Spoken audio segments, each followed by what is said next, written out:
आपको हटाया उन्होंने है, अमेरिका ने, तो वो आपको रिहा तो आपको करवाएंगे? वापस क्यों लाएंगे? पीटीआई की जानिब से अमेरिकी इमदाद के लिए कोशिश करना कि उनके लिए कुछ किया जाए, ये पीटीआई के अपने नजरिए की, उनके यानी तौहीन थी। एक तरफ तो इमरान खान साहब का पूरा नैरेटिव ये है कि हम को गुलाम है और मेरी गवर्नमेंट जो है रजीम चेंज घर घर का लफ्ज बना था कि अमेरिकी साजिश हुई है कि अगर एहसान जता रहे हो कि तुमने ट्रंप को इलेक्ट किया और ट्रंप ने अगर कोई वादे वईद किए तो फिर मुझसे क्यों सवाल कर रहे हो, जाओ जाके व्हाइट हाउस से ले लो। जमहूरियत की कोई परवाह नहीं हो, अपने माल से गरज है। जिसको इस मुल्क में जमहूरियत चाहिए वो यहाँ बैठ के लड़ता है उस अमेरिका से जो हमेशा फौज के साथ खड़ा रहा। अब नेक चार चलन का वादा देकर इमरान खान साहब की राय की बातें कर रहे हैं, ये खुद इमरान खान साहब के साथ ज्यादती है।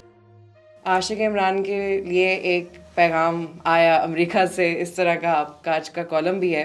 Sir, is this only about Ashiq Imran, या आपको वाकई लगता है डोनाल्ड ट्रंप के दिमाग से ये बात गुजरी भी होगी कि मैंने अपने दोस्त को रिहा करवाना है? मैंने तो आशिकान इमरान एक यानी कि सिंगल नहीं, मैंने ओवरऑल जमा का सिगा लिखा था, यानी प्लूरल का। एनीवे वो तो एक यानी राइटिंग की बात है। देखिए, मुझे आपने जो इंट्रो दिया है वो आप ये साबित कर रही हैं कि आपकी अपने ही प्रोग्राम के बारे में याददाश्त कितनी कमज़ोर है। मेरा ख्याल है कि इस प्रोग्राम में उकताहट की हद तक, क्योंकि आप बार बार यहाँ पे नहीं, पीटीआई का मसला नहीं, आप उकताहट की हद तक मैं ये बयान करने को मजबूर होता था कि 1950 की दहाई से अमेरिका में कोई भी हुक्मरान रहा हो, पाकिस्तान में कोई भी हो, जहाँ तक पाक अमेरिका ताल्लुकात की बात है वो बुनियादी तौर पर पेंटागन और जीएचक्यू के दरमियान रही है। किसी सियासी हमारे रहनुमा को प्रेसिडेंट प्राइम मिनिस्टर नहीं, ऐसी पजीराई नहीं मिली जो कि हमारे फौजी हुक्मरानों को मिली। हमारे फील्ड मार्शल अयूब खान जब उन्होंने इस्तीफ़ा दिया अवामी तहरीक के हाथों मजबूर होकर 1969 में, तो जब उनका सामान लपेटा जा रहा था, और ये बात मैंने नहीं, ये उनके एडीसी अरशद समी खान साहब ने लिखी है, जिनकी ये सरकारी ड्यूटी थी कि वो मुस्ताफ़ी हुए सदर का सामान इकट्ठा करके ट्रक में डाल के उनके घर पहुंचाएं। तो उन्होंने कहा कि जब वो ये सामान इकट्ठा कर रहे थे तो फील्ड मार्शल अयूब खान की जो बेड टेबल थी उस पर तस्वीर लगी हुई थी जैकुलिन कैनेडी की, जो अमरीकी सदर कैनेडी की बेवा हुआ करती थी, जिनका बाद में एक बैरी जहाज़ के बहुत बड़े टाइकून होते थे, और नासिर साहब यूनान के, जिन्होंने एक मशहूर ओपेरा सिंगर मारिया पता नहीं क्लास, जिस पे एक फिल्म भी बनी है अभी रिसेंटली, एंजेलिना जोली ने गालिबन उसका रोल अदा किया है। मुझे तो पता नहीं, मैं तो अब बुढ़ा हो गया हूँ इन चीज़ों का, तो आप नौजवानों को पता होना चाहिए। खैर, उसको दगा देकर उसने जैकुलिन के साथ शादी की थी। तो आप मोहब्बतों का आलम देखें। और उस वक्त मुझे याद पड़ता है कि मैं गालिबन 4th या 5th ग्रेड में था, तो अयूब खान साहब तशरीफ़ लेकर गए थे अमेरिका, और हमारे लाहौर की गलियों में ये बात मशहूर थी विस्पर्स में, और बड़े फ़ख्र से कहा जाता था कि जी हमारा प्रेसिडेंट इतना खूबसूरत गुड लुकिंग है फील्ड मार्शल कि जैकुलिन दिल दे बैठी उन्हें। हमारा प्रेसिडेंट भी फील्ड मार्शल था, बगैर को मुल्क फतह किए हुए। उसके बाद ये हुआ कि जनरल ज़िया साहब जब तशरीफ़ लाए, उससे पहले याहिया खान साहब ने उन पे इल्ज़ाम था कि उनकी पॉलिसियों की वजह से मुल्क टूटा, और जिसकी वजह से हमूद रहमान कमीशन रिपोर्ट हुआ। अब 1970 और 71 की और 72 की जितनी दस्तावेज़ात, जितनी कम्युनिकेशन पाकिस्तान और अमेरिका के माबैन हुई है, वो सारी पब्लिक हो चुकी है।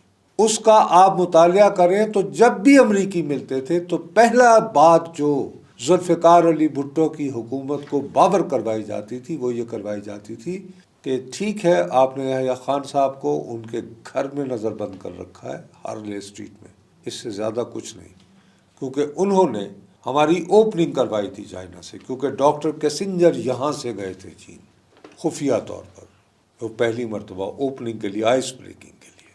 और बाकी ज़ियाउल-हक का ज़माना तो हर एक के सामने है। 11 साल तक ट्रकों में भर भर के जो है डॉलर आते हैं उसके बाद आप ही की आंखों के सामने जनरल मुशर्रफ साहब जब आप बड़ी हो रही होंगी तो बुश और बुश जो थे वो बड़ी थे एक दूसरे के।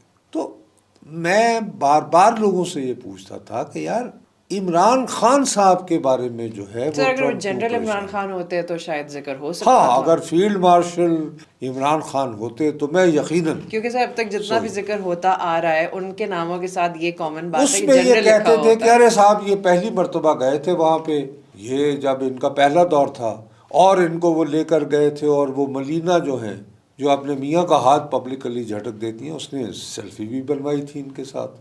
तो इसलिए अच्छा अब बात सुनो मेरी, अगर फ़र्ज़ करो कि ट्रम्प जैसा शख्स है उसकी बीवी ने अगर सेल्फी बनवाई तो उसको तो कम वक्त का बड़ा शक्की मिजाज दे लो, कहेगा ये तो सेल्फी बना दी मेरी, तो कुछ गड़बड़ होगी फिर। वो तो बल्कि और अंदाज से देखेगा। लेकिन बहरहाल हमारे सादा जो दोस्त हैं, तो वहाँ मुझे अफसोस इस बात का होता है कि मेरे वो पाकिस्तानी बहन भाई जो बरसों से वहाँ पे मकीम हैं, उन्होंने अपने इन्फ्लुएंस इस्तेमाल करके ख़ास तौर पर ये जो डॉक्टर हजरात, क्योंकि डॉक्टर हजरात की बड़ी एक्सेस होती है वो कांग्रेसमैन के साथ, ज़ाहिर है जब आप किसी के डॉक्टर हो जाएं तो वो आप किस्म एक यानी फैमिली मेम्बर टाइप हो जाते हैं।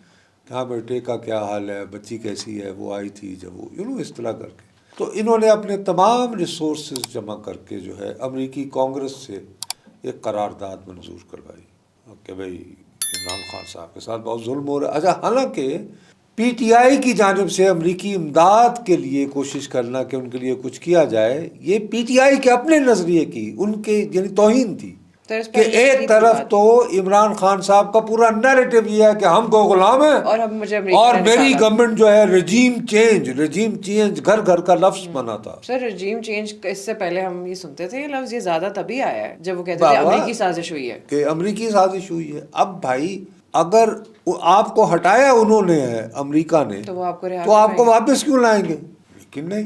लेकिन सर वाकई ये जो है अब ये इनको नहीं समझ आती है बात, नहीं समझ आती होगी तो इतने एतमाद से कह रहे थे ना बस आने दो और टक फोन आएगा और गायब, और बड़े बड़े पढ़े लिखे लोग। और मैं तो अफसोस होता है भाई, मैं तो कोई इतना ज़्यादा बाअसर आदमी नहीं हूँ, लेकिन मेरी बदकिस्मती है कि मैं Fletcher school of law and diplomacy Harvard का वहाँ मैंने यानी पढ़ा है, वहाँ मैं अमेरिका को जानता हूँ थोड़ा बहुत।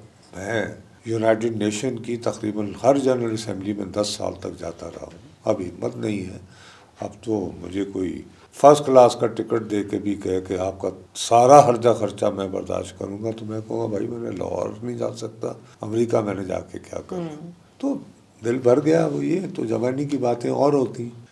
बहरहाल मैं इल्तिजा करता रहा, इन्हें कहता रहा कि यार क्यों अपना वक्त ज़ाया कर रहे हैं। अब इसमें हमारे एक बच्चों जैसे हैं, यहाँ पे एक साहब होते थे, उनका नाम था रहमत शाह आफरीदी साहब। उन्होंने एक बड़ा ज़बरदस्त अंग्रेज़ी अखबार निकाला था, फ्रंटियर पोस्ट, उसके वो मालिक थे।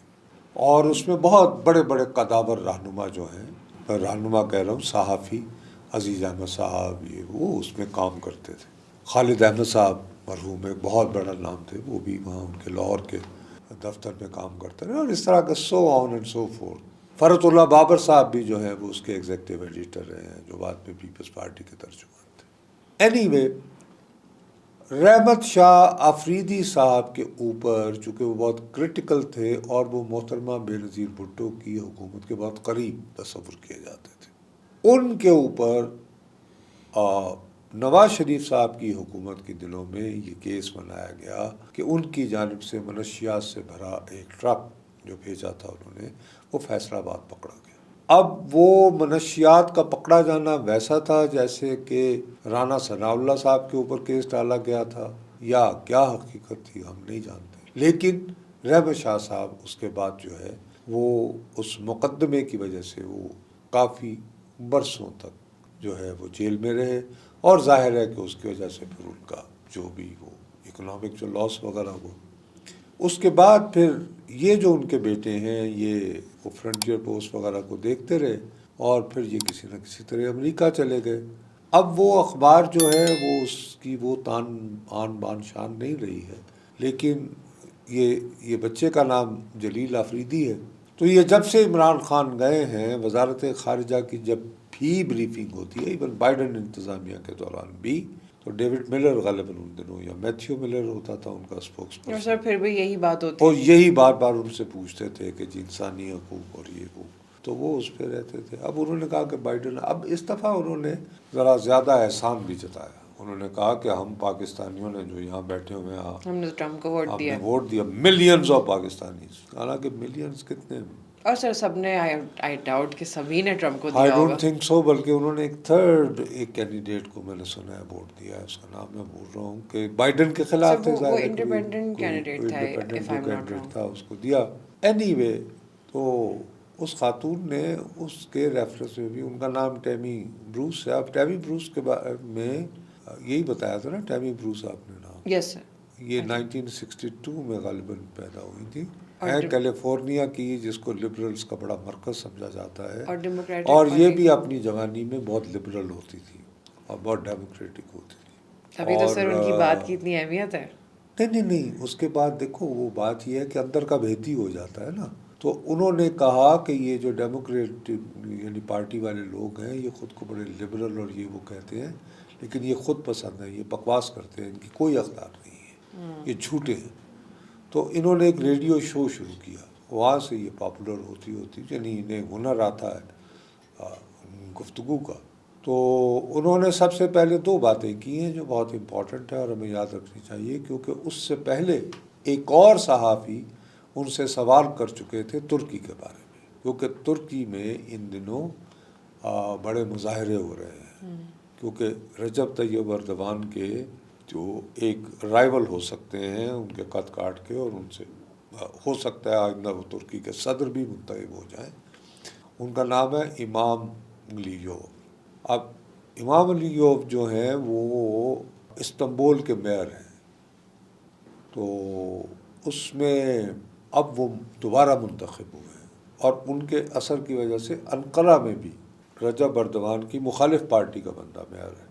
बहरहाल उन्हें गिरफ्तार कर लिया गया, वो जो होता है करप्शन के इल्ज़ाम वगैरह के तहत, क्योंकि वो इस इतवार को, ये जो आने वाली इतवार है, और तो उससे एक दिन पहले बात कर रहे हैं, तो वो ऐलान करने वाले थे कि मैं 2028 में जो तुर्की का सदारती इंतखाब होगा, उसमें मैं रिपब्लिकन पीपल्स पार्टी, ये वो पार्टी है जो अतातुर्क ने बनाई थी, उसकी तरफ से मैं रजब अली अर्दवान के मुकाबले में सदारती इंतखाब लड़ूंगा। अगरचे अभी जो आइन है उसके मुताबिक अब अर्दवान 2028 में इलेक्शन नहीं लड़ सकते, उसके लिए उन्हें आइन में तब्दीली करनी होगी। तो आइन में तब्दीली के लिए वो अपना कर रहे हैं कोशिश।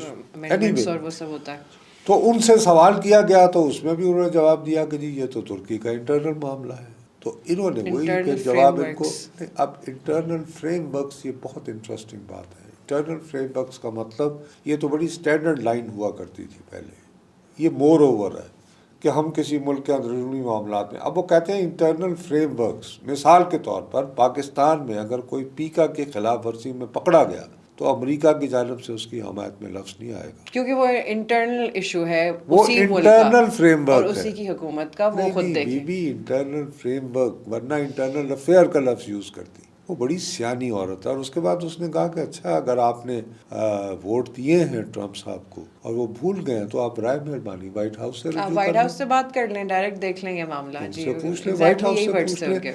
मैं तो इसका जवाब नहीं दे सकती, मतलब इट्स अ वेरी, ये स्नब किया है, बड़ी स्मार्टली टैकल किया है सर। नहीं स्मार्टली नहीं, ये स्नब है बाबा, कि अगर एहसान जता रहे हो कि तुमने ट्रम्प को इलेक्ट किया और ट्रम्प ने अगर कोई वादे वईद किए तो फिर मुझसे क्यों सवाल कर रहे हो?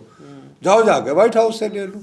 तो सर इतना भी सब होने के बाद अकल नहीं आ सकती वहाँ रहने वाले हमारे जो पाकिस्तानी हैं, मैं जो डेमोक्रेसी के लिए लड़ रहे हैं, बाय द वे, मेरा अपना कौन, ये जो अमेरिकी हम वहाँ बैठे हुए जो वोट दे रहे हैं ट्रम्प को, जो बार बार यही बात करते हैं कि हम अमेरिका में बैठे हुए पाकिस्तानी जमहूरियत के लिए लड़ रहे हैं। सर मैंने तो तंजिया तौर पे कहा है, बट ऑब्वियसली ऐसा नहीं है। उन्हें तो यही लगता है ना कि हम जमहूरियत की जंग लड़ रहे हैं। क्या देखो, बात सुनो मेरी, अब वो यहाँ नहीं आते, यहाँ तक पाकिस्तान से नफरत है अब उनके दिलों में कि अपने बूढ़े माँ बाप के वो इमिग्रेशन करवा के बुला लेते हैं। लेकिन यहाँ ताकि बजाय इसके कि वो को मेड रखें बच्चों को संभालने की, वो कहते हैं हाय अल्लाह वो नाना आ जाएंगे ना, बस वो नानी उनके पास बैठेंगे, उनका ख्याल रखेंगे, सुबह वो नमाज भी पढ़ाएंगी, लेकिन सर यहाँ की फिर भी बचा रहेगा। जमहूरियत की परवाह फिर भी बहुत है। जमहूरियत की कोई परवाह नहीं है, अपने माल से गरज है।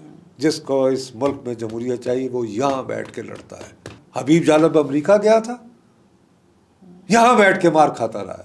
आसमा जहांगीर क्या अमेरिका नहीं जा सकती थी? नहीं, यहाँ से फेस किया सब कुछ। यहाँ उनको बालों से यूं खींचा गया है, उन्होंने तो नहीं कभी यहाँ से गई। ये क्या बात हुई? ये जो हमारे दोस्त साथी नासिर जैदी जैसे जो लोग हैं, उन्होंने यहाँ खा के कोड़े खाए हैं। क्या नासिर जैदी अमेरिका चला गया? मुझे अपने मुल्क में जमहूरियत चाहिए तो मैं यहाँ बैठ के स्ट्रगल करूँगा। सर यही तो सबसे इम्पोर्टेंट पॉइंट है जो इनको समझ मैं I would not look up to America, और ख़ास तौर पर उस अमेरिका से जो हमेशा फौज के साथ खड़ा रहा है। फौज के साथ खड़ा रहा है। सर यही कहते थे रिजीम चेंज के लिए भी यही मुल्क जिम्मेदार है। और ख़ुद वो कितनी 2 नंबर की बातें करते हैं। और भाई अभी ये जो USAID के हवाले से जो कहानियाँ आ रही हैं, खुद आपका वास्ता छोड़ो किन चक्करों में।